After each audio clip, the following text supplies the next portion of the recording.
எக்ஸல்ல இப்போ நம்ம replace function பத்தி பார்க்கலாம். ஃபார் எக்ஸாம்பிள் இந்த ரேஞ்ச் ஆஃப் செல்ஸ்ல எம்ப்ளாயி ஐடி அந்த காலம்ல ரீப்ளேஸ் பண்ண போறோம். இப்போ ஈக்குவல் டு ரீப்ளேஸ் ஃபங்க்ஷன், அதுல ஓல்ட் டெக்ஸ்ட் ஆர்குமெண்ட்ல எந்த டெக்ஸ்ட்டை ரீப்ளேஸ் பண்ணணுமோ அந்த செல்லை செலக்ட் பண்ணிட்டு கமா கொடுத்தோம்னா ஸ்டார்டிங் நம்பர், நம்ம ரீப்ளேஸ் பண்ண வேண்டியது எத்தனாவது பொசிஷன்ல ஸ்டார்ட் ஆகுதுன்றதை கொடுக்கணும், அதான் ஸ்டார்டிங் நம்பர். இப்போ வந்து ஃபர்ஸ்ட் பொசிஷன்ல இருக்கு, அதனால 1 கமா நம்பர் ஆஃப் கேரக்டர்ஸ் வந்து ரீப்ளேஸ் பண்ண வேண்டியது மாற்ற வேண்டியது எத்தனை நம்பர் ஆஃப் கேரக்டர்ஸ் கேக்குது 1 கமா நியூ டெக்ஸ்ட்ல இப்போ டபுள் கோட்ஸ்ல எம்கேஆர் கொடுத்துட்டு இப்போ எது ரீப்ளேஸ் பண்ணணுமோ அதை நியூ டெக்ஸ்ட்ல கொடுத்துட்டு இப்போ பிராக்கெட் க்ளோஸ் பண்ணிட்டு இப்போ என்டர் கொடுத்தோம்னா ரிசல்ட் அப்பியர் ஆயிடுச்சு. இதை அப்படியே ஆட்டோ ஃபில் பண்ணிக்கலாம்.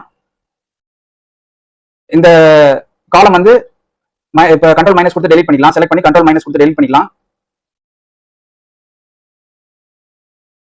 இல்ல அப்படியே இருக்கட்டும்.